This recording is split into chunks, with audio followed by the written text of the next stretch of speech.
2절 말씀입니다. 사무엘상 4장 12절에서 22절. 살아계신 하나님의 말씀입니다. 믿음으로 또 사모함으로 잘 받으시기 바랍니다. 제가 봉독하겠습니다. 당일에 어떤 베냐민 사람이 진영에서 달려나와 자기의 옷을 찢고 자기의 머리에 티끌을 덮어쓰고 실로에 이르니라. 그가 이를 때는 엘리가 길 옆 자기의 의자에 앉아 기다리며 그의 마음이 하나님의 괴로 말미암아 떨릴 즈음이라. 그 사람이 성읍에 들어오며 알림에 온 성읍이 부르짖는지라. 엘리가 그 부르짖는 소리를 듣고 이르되 이 떠드는 소리가 어찌 됨이냐. 그 사람이 빨리 가서 엘리에게 말하니 그때에 엘리의 나이가 98세라. 그의 눈이 어두워서 보지 못하더라. 그 사람이 엘리에게 말하되 나는 진중에서 나온 자라. 내가 오늘 진중에서 도망하여 왔나이다. 엘리가 이르되 내 아들아 일이 어떻게 되었느냐. 소식을 전하는 자가 대답하여 이르되 이스라엘이 블레셋 사람들 앞에서 도망하였고 백성 중에는 큰 살육이 있었고 당신의 두 아들 홈니와 비느하스도 죽임을 당하였고 하나님의 괴는 빼앗겼나이다. 하나님의 괴를 말할 때에 엘리가 자기 의자에서 뒤로 넘어져 문 곁에서 목이 부러져 죽었으니 나이가 많고 비대한 까닭이라. 그가 이스라엘의 사사가 된 지 40년이었더라. 그의 며느리인 비느하스의 아내가 임신하여 해산 때가 가까웠더니 하나님의 괴를 빼앗긴 것과 그의 시아버지와 남편이 죽은 소식을 듣고 갑자기 아파서 몸을 굽으려 해산하고 죽어갈 때에 곁에 서 있던 여인들이 그에게 이르되 두려워하지 말라. 내가 아들을 낳았다 하되 그가 대답하지도 아니하며 관념하지도 아니하고 이르기를 영광이 이스라엘에서 떠났다 하고 아이 이름을 이가봇이라 하였으니 하나님의 괴가 빼앗겼고 그의 시아버지와 남편이 죽었기 때문이며 또 이르기를 하나님의 괴를 빼앗겼으므로 영광이 이스라엘에서 떠났다 하였더라. 아멘. 임마누엘 찬양대 찬양하겠습니다.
오신 주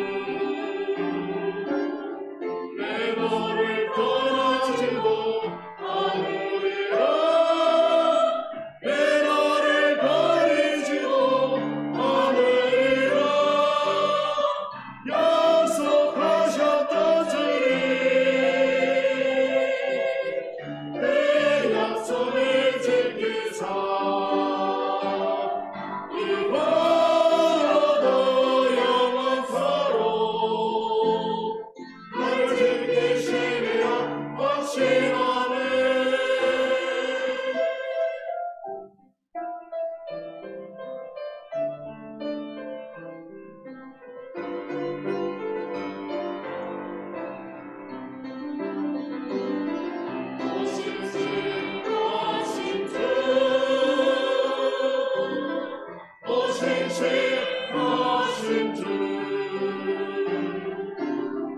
내 너를 떠나지도 않으리라. 내 너를 버리지도 않으리라. 너를 약속하셨던 주님, 내 약속을 지키소. 이후로도 영원토록 나를 지키시리라 하시노니, 나를 지키시리라 하시노니. 오시신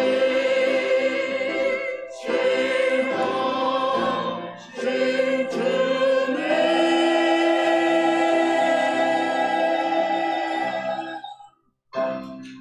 아멘. 감사합니다. 읽으신 것처럼 오늘 본문은 한 집안에서 하루아침에 함께 죽음을 맞은 두 사람에 대한 이야기입니다. 이스라엘의 대제사장이었던 시아버지 엘리와 그 며느리가 각각 다른 모습으로 한날에 죽음을 맞이한 거죠. 살면서도 우리가 이런 경우를 보고 경험하는 것은 드물기 때문에 세상에 어떻게 이런 일이 있을 수 있을까 싶지만, 이 사건의 앞에서 무슨 일이 있었는지 우리가 한번 기억해 본다면 전혀 이해가 안 되는 것은 아니죠. 여러분, 도대체 무슨 일이 있었습니까? 이스라엘과 블레셋이 전투를 벌였는데 이스라엘이 참패를 당했습니다. 첫 번째 전투에서는 이스라엘 사람이 4,000명이 죽었고, 두 번째 전투에서는 첫 번째 전투보다도 더 크게 이스라엘이 패배하면서 무려 3만 명이 전사했죠. 이 중에서 두 번째 전투의 결과가 더욱 충격적으로 다가오는 이유는 이 전사자의 수가 크게 늘었다 하는 데도 있겠지만, 이스라엘이 실로에 있던 하나님의 언약궤까지 가지고 와서 그 언약궤를 의지하고 싸웠음에도 전투에서 패배했다라는 것이고, 또 언약궤와 함께 전장으로 나갔던 제사장들, 그 홈리와 비느하스, 그 두 사람도 죽었고 하나님의 언약궤마저 블레셋에게 빼앗겼다라는 데 이 충격이 있죠, 그죠? 그러니 언약궤와 함께 두 아들을 전장으로 보냈던 엘리와 또 만삭의 상태에서 남편 비느하스의 전사 소식을 들은 그 아내가 얼마나 큰 충격을 받았을까 어느 정도 짐작은 되죠, 그죠? 하지만 여러분, 본문을 다시 한번 잘 보시면 사무엘서의 저자는 이 두 사람의 죽음을 단순히 전쟁의 패배에서 이유를 찾지 않고 다른 사실과 연결시켜서 보게 만들고 있는 것 같아요. 그것이 무엇인지 우리가 오늘 본문을 통해서 한번 찾아보겠습니다. 12절을 보시면 이스라엘의 전령이 엘리가 있던 실로로 달려오고 있지요. 그런데 그 모습이 어떻습니까? 스스로 옷을 찢고 머리에는 티끌을 덮어 쓴 그야말로 비참한 모습입니다. 원래 이렇게 스스로 옷을 찢고 머리에 티끌을 덮어 쓰는 것은 이스라엘 문화에 있어서 굉장한 슬픔의 표시였습니다. 그래서 이스라엘 백성들이요, 종종 하나님 앞에서 회개할 때면 그 슬픔의 표시로, 애통의 표시로 자신의 옷을 찢고 머리에 티끌을 덮어 썼었습니다. 하지만 사사시대를 살고 있던 이스라엘 백성들은 언젠가부터 하나님 앞에서 회개하는 법을 잃어버렸습니다. 사랑하는 여러분, 혹시 회개하는 법을 잃어버린 그것이 무슨 큰일이 될까, 그런 생각 여러분 하십니까? 우리 예배 순서에도 보시면, 여러분 주보 보시면 세 번째 순서에 회개기도 그 순서가 있는데, 이거 하나 여러분 생략되고 빠져도 어떻겠습니까? 잘 모르겠죠, 그죠, 여러분들? 그런데 여러분, 그게 그렇지가 않아요. 언젠가 제가 말씀드린 적이 있지만 기타를 제가 조금 칠 줄 아는데, 여러분 조율이 안 된 기타 소리 한번 들어보셨습니까? 아무리 비싸고 또 멋있는 기타라도 조율이 안 되면요, 어떤 화음도 기대할 수가 없겠지요. 조율은 절대음의 악기를 맞추는 거예요. 내가 피아노와 함께 연주를 하면 그 피아노에 기타를 조율을 해야 하는 거죠. 어제 미리 맞춰뒀다고 해도, 또는 오늘 아침에 내가 교회에 와서 조율을 해뒀다고 하더라도 외부의 뭐 충격이나 또는 아니면 온도에 따라서도 이 음이 달라지기도 하고, 기타 줄이 가지고 있는 그 장력 자체로도 음이 질 수도 있기 때문에 연주하기 직전에는 무조건 다시 한번 조율을 확인해야 됩니다. 이렇게 악기를 조율하듯이 하나님 앞에서 흐트러진 우리의 삶과 마음을 다시 새롭게 다잡고 하나님의 은혜를 힘있게 의지하는 것이 바로 회개하는 시간이죠. 우리가 하는 회개 기도입니다. 그러니 여러분, 이런 회개를 잃어버리면 어떻게 되겠습니까? 이스라엘 백성들이 하나님께 여전히 제사를 드리고는 있지만 어느새 그 제사도 이방 민족들이 우상에게 바치던 제사와 별반 다르지 않게 되었고, 하나님과 이스라엘의 관계도 뒤바뀌어 버려서 하나님의 말씀을 통해서 이스라엘이 조율돼야 되는데, 그래서 그 말씀에 삶으로 인격으로 화답하면서 화음을 내야 되는데, 이게 완전히 바뀌어서 어떻게 됩니까? 이스라엘이요, 하나님을 조율하려고 하는 거예요. 이스라엘이, 사람이 하나님을 조율하려고 드는 거예요. 그래서 이스라엘 백성들이 블레셋과의 전투에서 언약궤를 들고 왔던 그 이유도 하나님의 임재를 바라고 사모했기 때문이 아니라 블레셋과의 전투에서 승리하는 것.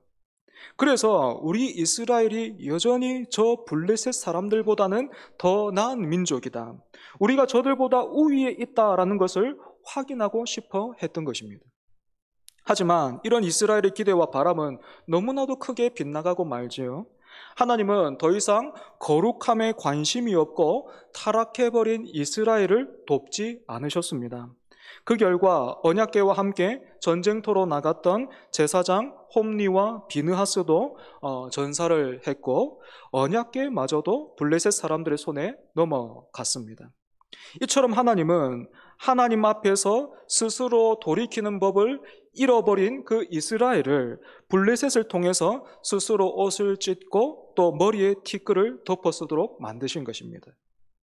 이스라엘은 지금 승리하는 것을 바라고 원했지만 하나님은 지금 이스라엘에게 필요한 것은 승리가 아니라 하나님께로 돌이켜야 한다라는 것을 보여주신 것이지.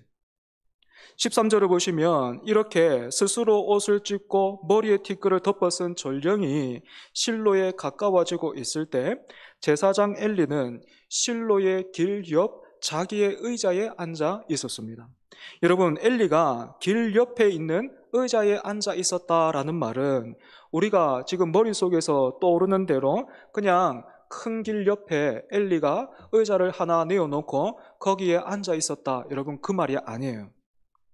엘리가 앉아 있었던 의자는 왕이 앉아서 다스리는 그 보좌의 의미와 가깝습니다.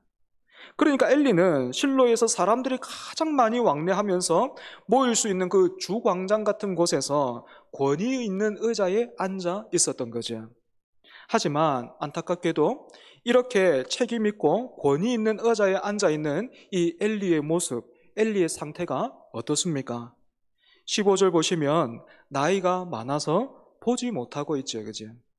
그래서 실로에 있던 모든 사람들이 찢어진 옷을 입고 머리에는 티끌을 쓴 전령을 보면서 크게 슬퍼했지만 이 육체의 눈뿐만이 아니라 영적인 맹인이 되어버린 엘리는 지금 공동체 안에 도대체 무슨 일이 일어났는지를 알지를 못했어요. 소리는 들리는데 눈에 보이는 게 없는 거예요. 그래서 그 권위와 책임 있는 의자에 앉아 있는 엘리가 어떻게 합니까?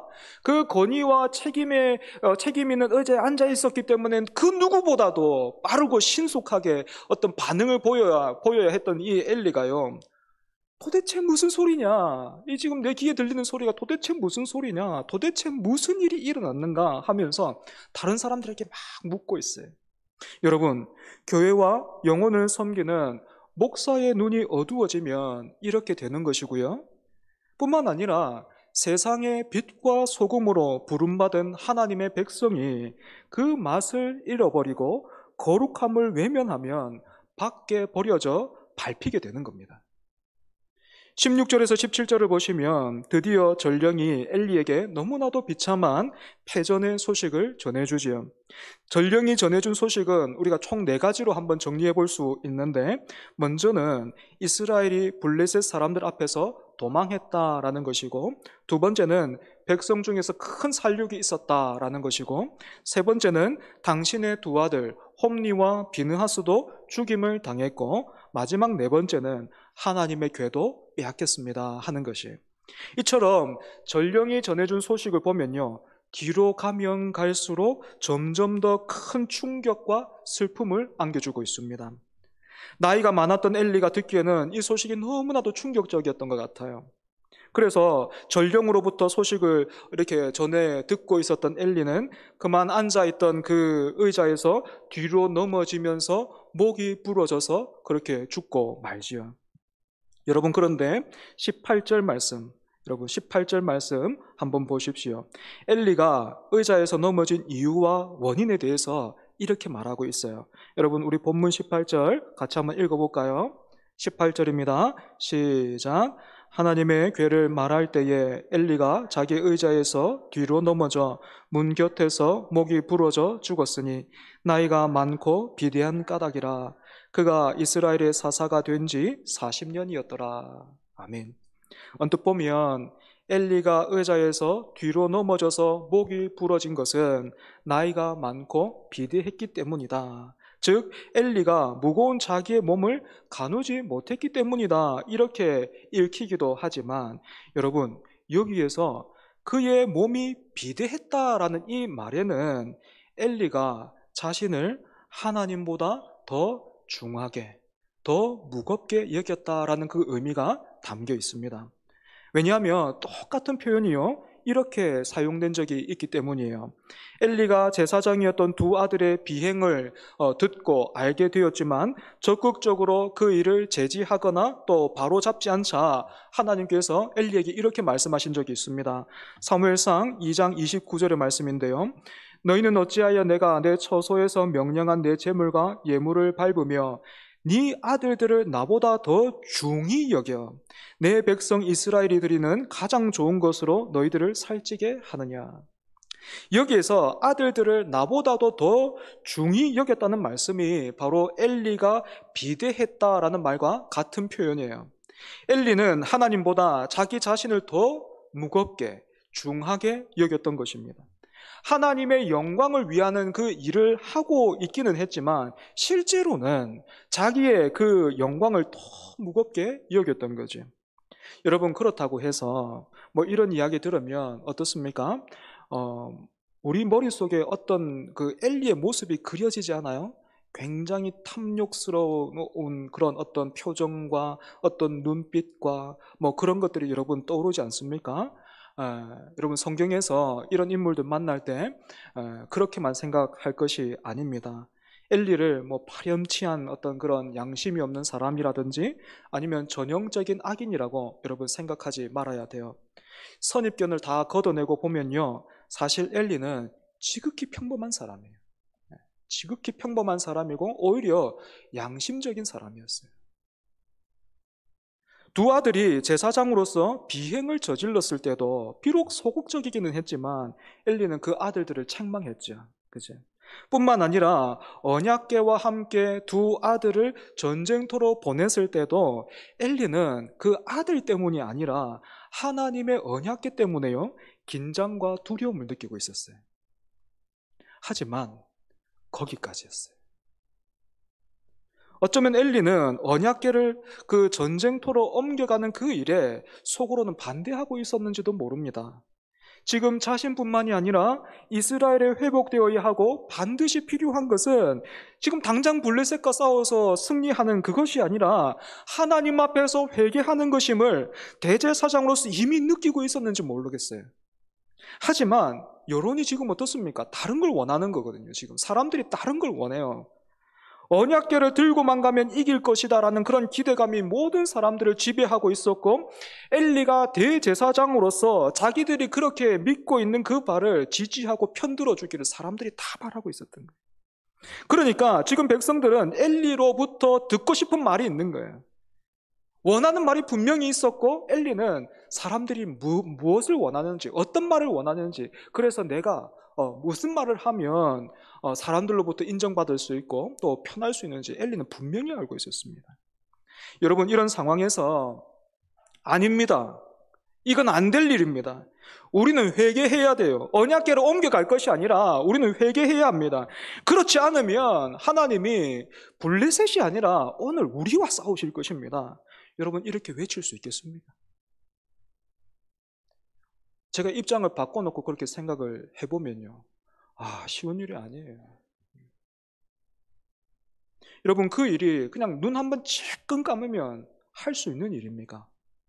결코 그렇지 않을 겁니다. 그래서 엘리는요, 늘 그래 왔던 것처럼 자기의 안위를 위해서 대세를 따라가기로 해요. 이번에도 하나님께서 알아서 하시겠지. 설마 우리를 버리시게 하시겠어? 뭐 이런 마음이 엘리에게 있었던 거죠. 그런데 생각하지도 못했던 충격적인 일이 벌어지고 말았습니다. 하나님의 언약궤를 블레셋에 빼앗겨버린 겁니다. 여러분, 언약궤가 빼앗겼다는 것이 무슨 의미인지 여러분 아십니까? 뭐 뺏겼으면 다시 찾아오면 되지, 뭐 그렇게 생각하십니까? 여러분, 절대로 그런 의미가 아니에요.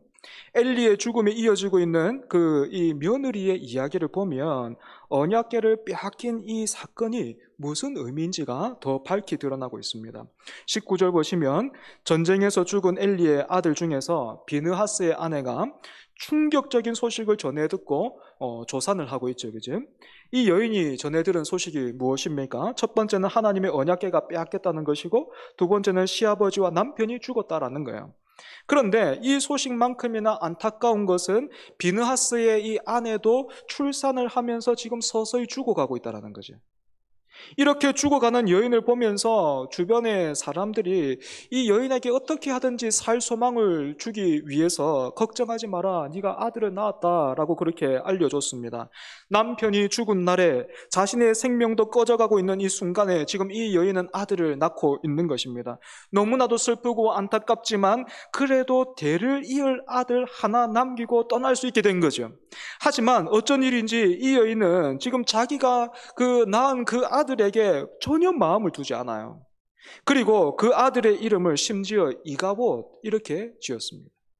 여러분, 이가봇의 뜻이 무엇입니까?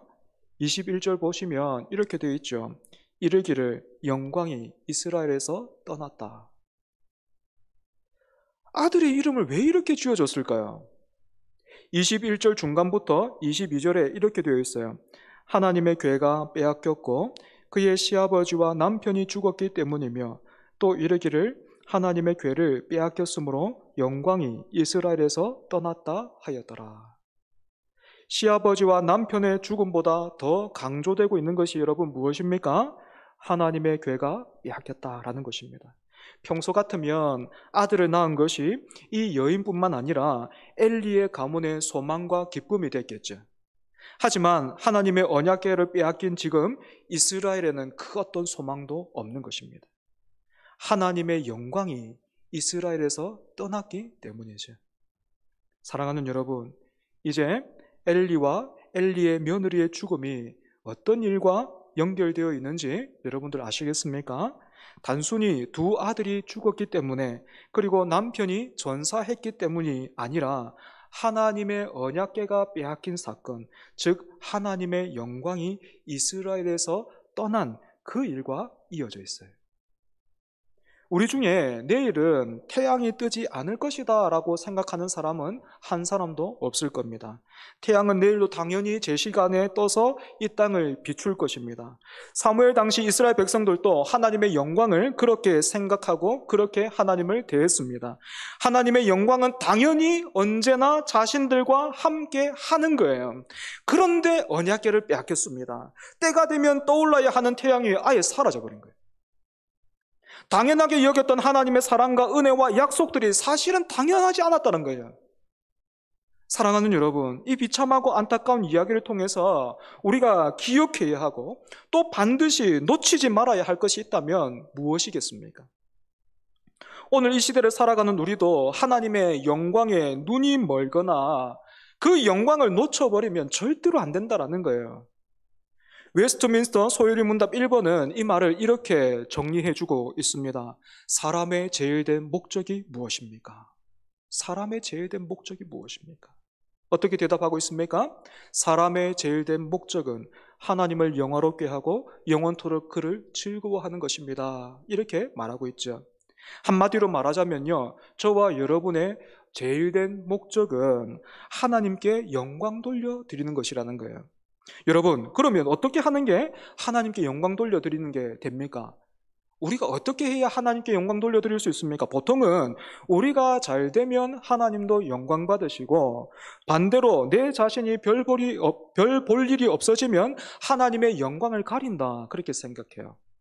학교에서 뭐 1등을 하면 하나님께 영광이 되고, 교회가 커지면 하나님께 영광이 되고, 우리가 잘나면 잘난 대로 하나님께 영광이 되고, 반대로 우리가 못나지면 하나님의 영광을 가린다, 그렇게 생각한다라는 거죠. 하지만 여러분, 그렇지가 않아요. 하나님의 영광은 마치 태양과 같기 때문입니다. 여러분, 대낮에 우리가 아무리 밝은 후레쉬를 들고 나가서 태양을 열심히 비춰본다고 해도 그 태양의 빛을 더 밝게 만들 수 없는 것처럼 하나님은 태초부터 영원까지 영광 그 자체이십니다. 뿐만 아니라 태양이 뿜어내고 있는 그 빛과 열로 인해서 우리가 지금 살아가고 있듯이 하나님의 영광은 우리를 사랑하시면서 돌보시는 것으로 드러나요. 여러분 잘 기억하십시오. 하나님의 영광은요, 우리를 사랑하시고 돌보시는 그 일로, 그래서 예수 그리스도로 드러나 있단 말입니다. 그래서 하나님이 얼마나 우리를 사랑하시고 원하시는가, 우리가 이 사랑에 어떻게 반응하며 살아야 하는가가 성경이 가르치는 핵심이에요. 사랑하는 여러분, 하나님은요, 우리가 하나님을 기뻐하고 즐거워할 때, 하나님을 사랑할 때, 하나님께서 우리를 사랑한다는 그 증표로 예수 그리스도를 주셨는데, 그 예수 그리스도를 우리가 기억하면서, 예수 그리스도로 인해서 감사하면서, 예수 그리스도로 인해서 찬양할 때에 하나님 너무 놀라우십니다. 하나님께서 나에게 주신 이 은혜와 사랑, 그 드러난 예수 그리스도, 그 십자가가 나를 살게 합니다. 하나님 너무 좋습니다. 하나님 너무너무 좋습니다. 그렇게 우리가 고백하고 하나님으로 인해서 기뻐할 때에 하나님이 영광 받으신단 말입니다. 그런 의미에서 오늘 말씀은요, 저와 여러분에게 이렇게 묻고 있는 겁니다. 오늘 당신은 하나님을 기뻐하고 즐거워하고 있습니까? 오늘 당신은 하나님을 사랑하고 있습니까? 하나님을 향한 그 사랑이 당신의 삶을 다스리고 그 사랑으로 당신의 삶이 채워지기를 소망하고 있습니까? 만약 그게 아니라면 지금 당신에게 있어서 제일된 목적이 뭡니까? 말씀을 정리하겠습니다. 사랑하는 여러분, 사람의 제일된 목적을 묻는 말이 굉장히 어렵게 들리고 또 철학적으로 들려서, 사실 이 시대는요, 이런 질문하면 좀 어떻게 됩니까? 관계가 안 좋아지죠. 뭐 그런 걸 물어. 그냥 알아서 잘 사는 거지. 뭐 당장에 써먹지도 못할 건 그거 어떻게 하자고. 뭐 이런 반응을 보입니다. 그런데 여러분, 그렇지가 않아요. 모든 사물이 그 목적대로 사용될 때에 가장 멋있고 아름다운 것처럼 이 말은요, 사람의 제일된 목적이 무엇인가 라고 묻고 있는 이 말은요, 무엇이 사람을, 그리고 사람이 언제 가장 멋있을 수 있는가, 아름다울 수 있는가, 영광스러울 수 있는가, 행복할 수 있는가, 즐거울 수 있는가, 기쁠 수 있는가, 여러분 그것 말하는 거예요. 그런데 놀랍게도 성경이, 그리고 하나님이 거기에 관심이 있다는 거예요. 네. 성경이 그것에 대해서 말하고 있다는 거예요. 그 답이 뭐라고요? 하나님을 기뻐하고 즐거워하는 것입니다. 우리의 복과 멋과 아름다움이 바로 하나님과의 관계에 있다라고 성경은 말하고 있는 것이죠. 어떻게 우리가 하나님을 기뻐하고 즐거워할 수 있습니까? 무엇보다도 여러분, 성경 가까이 해야 합니다. 하나님 말씀 가까이 해야 돼요. 카톡이나 SNS나 어떤 그런 매체를 통해서 또 때로는 어떤 짧은 간증을 통해서 우리가 충분히 어떤 마음의 동기와 그런 하나님에 대한 소식을 듣고 즐거워할 수 있지만 여러분 그거 솜사탕 같은 거예요. 여러분 그거 가지고 만족하면 안 돼요. 그런 말들은요 그냥 조미료 같은 거예요. 여러분의 그 영혼의 근육을 만들어낼 수 없습니다. 여러분 말씀 가까이 해야 됩니다. 하나님 말씀 가까이 해야 돼요. 그렇다고 해서 그래 내가 오늘부터 말씀 성경 하루에 10장씩 읽을 거 체합니다 여러분. 그러지 마시고 어떻게 해요? 한 절이라도 읽겠다 그렇게 하세요. 그리고 여러분 스마트폰에 여러분 가지고 있는 핸드폰에 성경 어플 같은 거 좀 깔아놔요. 그래서 우리 남자분들 뉴스 보기 전에 성경 한 구절씩 읽어요. 우리 청년들 웹툰 보기 전에 성경 먼저 읽고 봐요. 우리 여자분들은 뭐 하는지 잘 모르겠습니다. 아무튼 성경 먼저 보세요. 여러분 힘쓰고 애써서 말씀 가까이 해야 돼요. 그래야 그 말씀에 우리가 조율되잖아요. 그죠? 그래야 그 말씀에 우리가 조율이 된단 말입니다. 여러분 카톡 같은 거에 조율되면 안 돼요. SNS에 거기에 조율되면 안 돼요. 하나님의 말씀에 우리가 조율이 돼야 돼요. 여러분 조율이 잘 되면 세상에서 고난이나 환난도 피해갈 수 있다는 말이 아니에요. 성도들도 똑같이 힘든 그런 세상 살아가지만 오늘 보세요. 감기 몸살, 뭐 코로나 우리 다 겪잖아요. 그죠? 그럼에도 불구하고 세상의 힘든 일들 하나 예외 없이 우리가 다 당하지만 그 삶의 소리가 다른 거예요. 말씀에 조율되어 있는 사람은요 어떤 일을 만나도 그 삶의 소리가 다른 거예요. 아유 죽겠다. 아니 그거 아니고 배고파서 죽겠고 아파서 죽겠고 힘들어서 죽겠고 또 뭐 그거 아니고 조율된 그 삶은 화음이 일어나는 거예요. 아름다운 소리가 나는 거예요. 불평과 비난과 불신의 소리가 아니라 사랑과 책임과 인내와 희생의 화음이 울려 퍼지는 것이지. 여러분 그 화음이요 하나님께 영광이 되는 겁니다. 그리고 택하신 영혼들을 하나님께로 초청하는 그런 복된 소리가 되는 거죠. 와, 이 정도 되면 막 사람이 그냥 막 인상이 험악해지고 막 악만 남고 막 도끼만 남고 이래야 되는데 저 사람은 뭐지? 뭐야? 저 사람은 왜 저렇게 여유가 있어 보이지? 가진 것도 나보다도 없는데 내가 더 건강한데 내가 더 잘 사는데 왜 저 사람이 더 행복해 보이는가? 세상이 도전을 받는 것입니다. 간절히 원하기는 저와 여러분이 그런 사람 되어야 되겠죠. 그죠? 우리 공동체가 그와 같은 사람 되어야 되겠죠. 그죠? 하나님의 그 영광을 알기를 힘쓰고 사모하는 저와 여러분 되기를 바랍니다. 그래서 오늘 함께 이 찬양으로 말씀을 마무리하고 싶습니다. 우리 잘 아는 그런 찬송인데 나 무엇과도 주님을 바꾸지 않으리. 우리 같이 그렇게 한번 고백했으면 좋겠습니다. 실제로 우리가 이렇게 살지 못했지만 하나님 불러주신 그 은혜를 힘입어서 다시 한번 그렇게 살기를 원합니다. 하나님의 그 영광을 알고 그 영광을 아는 자답게 그 하나님의 말씀에 조율되어서 그 영광에 조율되어서 우리가 화음을 내면서 살기를 원합니다. 같이 우리 한번 고백했으면 좋겠습니다.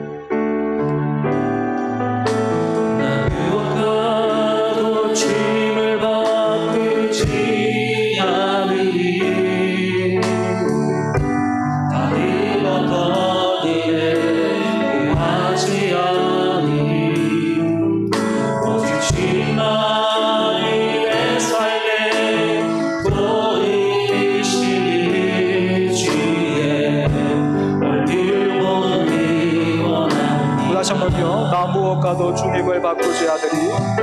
나 무엇과도 주님을 바꾸지 않으리. 다리 어떤 일에 구하지 않으리. 오직 주만이 내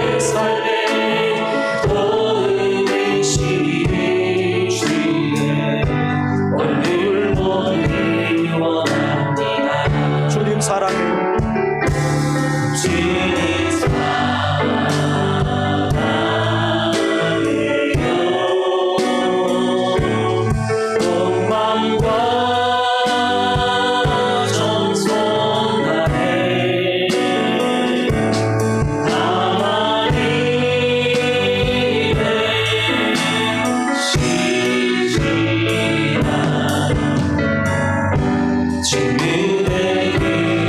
다시 한번 고백하겠습니다. 나 무엇과도 주님을 바꾸지 않으니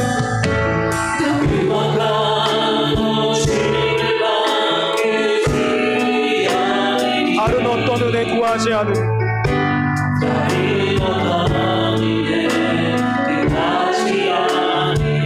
오직 주님만 내 삶에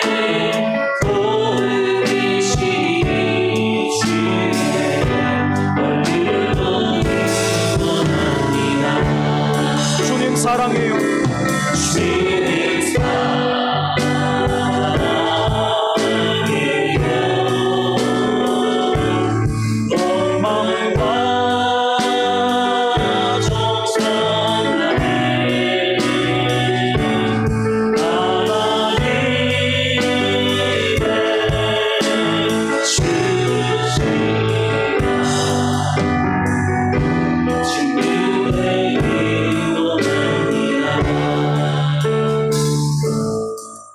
이 시간 함께 기도하죠.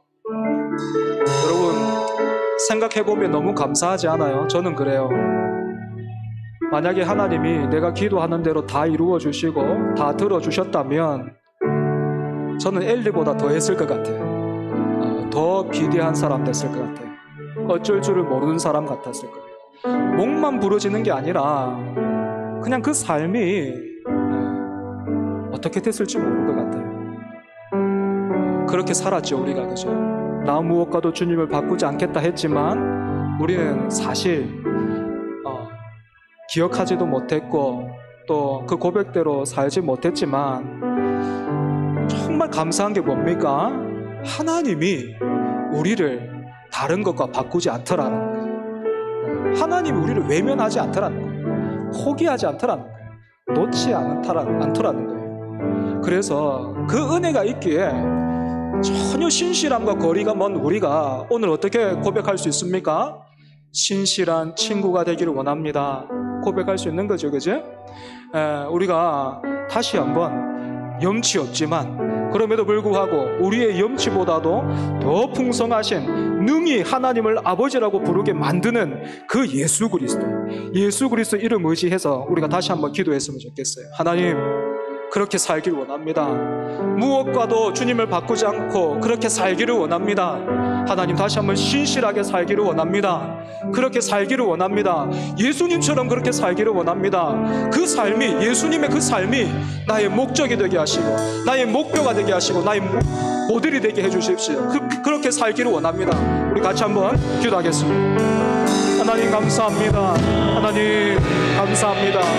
부끄럽고 하나님 염치가 없는 우리를 하나님께서 부르시고 또 하나님 그 상황 가운데서 그저 버려두시는 것이 아니라 하나님 알아듣지 못하고 바뀌지 않고 바꾸지 않겠다고 말하면서 하나님 바꾸면서 살았던 하나님 그런 삶이 하나님 우리 앞에 있음에도 불구하고 하나님이 우리를 다른 것으로 대체하지 않으시고 하나님이 우리를 포기하거나 외면하지 않으시고 다시 한번 하나님 은혜로 불러주시고 내가 너를 여전히 붙들고 있으니 하나님 너에게 있어야 할 것이 무엇이냐?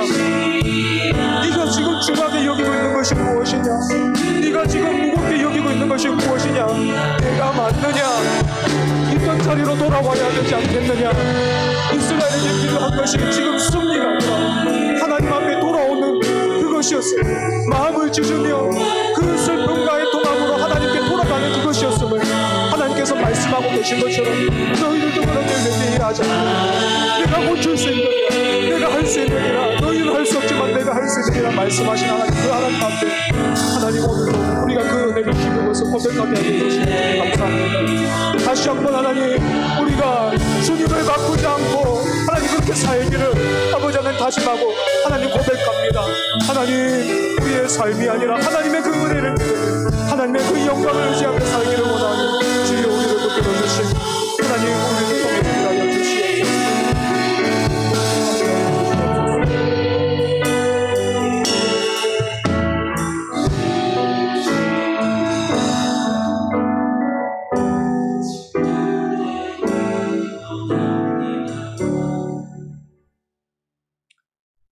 하나님 말씀의 거울 앞에서 우리의 모습을 확인합니다. 이스라엘 백성들이 하나님을 동원해서 블레셋을 이기고 그 원수를 갚기를 원했던 것처럼 사실 하나님, 우리도 하나님의 이름을 부르고 하나님 앞에 예배를 드리고 또 기도했지만 우리가 구하는 게 하나님이 아니었습니다. 주의 얼굴을 보기를 원하지 않았습니다. 하나님은 우리의 얼굴을 보기를 원하시지만 우리는 주님의 얼굴을 구하지 않았습니다. 그렇게 우리가 하나님의 그 은혜를 세상의 것과 바꾸고 하나님의 그 영광을 세상의 영광과 바꾸면서 그렇게 살았습니다. 엘리처럼 자기 자신을 더 중하고 무겁게, 엘리처럼 자기의 아들들을 하나님보다 더 중하고 무겁게 그렇게 여기면서 살았습니다. 그럼에도 불구하고 은혜로우신 하나님께서 오늘 예배를 통해서 우리들에게 나 무엇과도 주님을 바꾸지 않겠습니다. 그 고백을 다시 받아내시니 그 은혜와 사랑이 너무나도 크고 놀랍습니다. 하나님 감사합니다. 그 은혜와 사랑이 너무나도 크고 놀랍습니다. 우리 하나님이 우리를 그 무엇과도 바꾸지 않으십니다. 그 사랑이 예수 그리스도를 통해서 드러나고 확증되었으니 하나님 이스라엘 백성들처럼 그 사랑을 이용하면서 살려 하지 말게 하시고 그 사랑을 힘입어 아버지를 닮고 예수님을 닮기를 힘쓰는, 그래서 하나님의 신실한 백성이요 자녀로서 그렇게 자녀답게 살기를 힘쓰는 우리가 되게 하여 주시옵소서. 우리에게 믿음 주십시오.